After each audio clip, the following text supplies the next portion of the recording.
Welcome back. This is the fourth video I'm shooting. Who knows what order they'll be in, but this is the most sketchy of my elevations. So not thoroughly thought out, but I still want to show it, and I like it because it came from a floor plan. So you can see there's a couple lines I'm trying to work out these roof open trusses and a lot of eraser marks on this. So it came from this floor plan, and after a while they all seem to be similar, but as a teacher I really enjoy this stuff, and I'll sit down and say I want to focus on something unique. And so for this house, and this is what I tell my students, we'll go on to Houzz and find components that you want to see in your home and start to design with those in mind, and then kind of connect the dots, the blank spaces. So I'll walk you through this concept.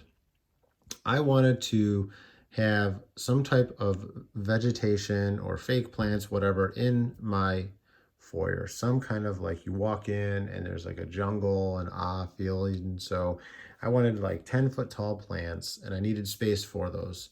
So I put four corners, and I wanted more of a grand staircase that came down into that space. So I really made a strong focal point on this area. The other thing that I wanted to see in a design that I was kind of working on was a much bigger space in the back side of my house, like a utility space that would allow me to get to an outdoor space. So I did that, and there's a garage, there's an outdoor entry, there's an entry to the lanai and stairs up for that. So I really wanted that to be a lot more open and flowy, and not like these dead end areas. So those were the two main focuses. So a lot of the other things are similar. I wanted to see exposed beams, so I started putting some dotted lines in here that I would put some open trusses, and that this would be either extremely tall ceiling with something above it or nothing. And I would have to fit the rest of my home in the second story above the garage and all things like that. As I was diving into the Houzz pictures with my students, I really started to like the barrel ceiling look. So instead of a traditional like 6-inch or even a 4-inch wall, I put in like these 2 feet walkways in this dining room. And then I put a recess in here so that, it's like a setback, and then the ceiling would be barreled, so that those two things are kind of themed together. No real butler's pantry to speak of in this home.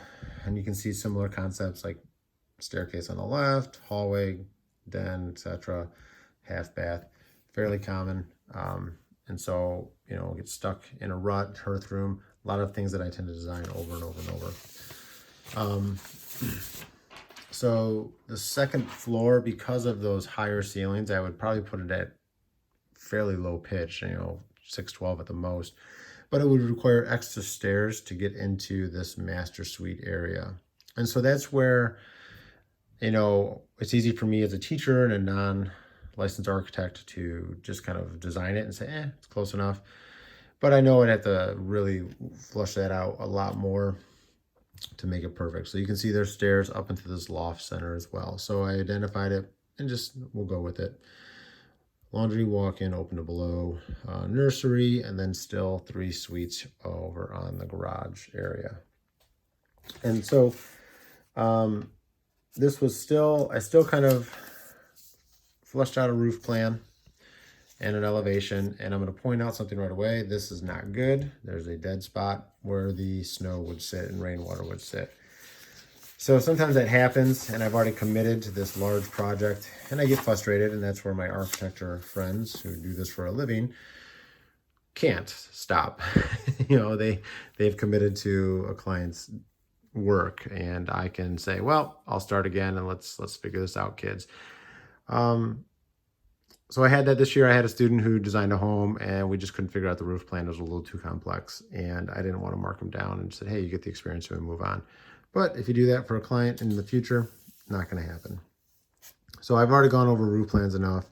We don't need to do that again, and this one's not even complete, so we'll just kind of gloss over it. But then there are a couple other elevations that tie into that, and you can see that they're not fully thought out. So my my purpose of this video was, this is unfinished. This is not an A+ job. And I've still explored ideas that I wanted to explore and put into the designs of my home. And so it's not a waste.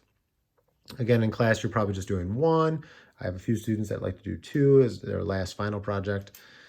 So don't be afraid of that process. Like, have pieces of paper that you make a mistake and you throw it off, and you have a huge portfolio of sketches that you're like, I like these ideas, but they didn't work. And then you can go from there.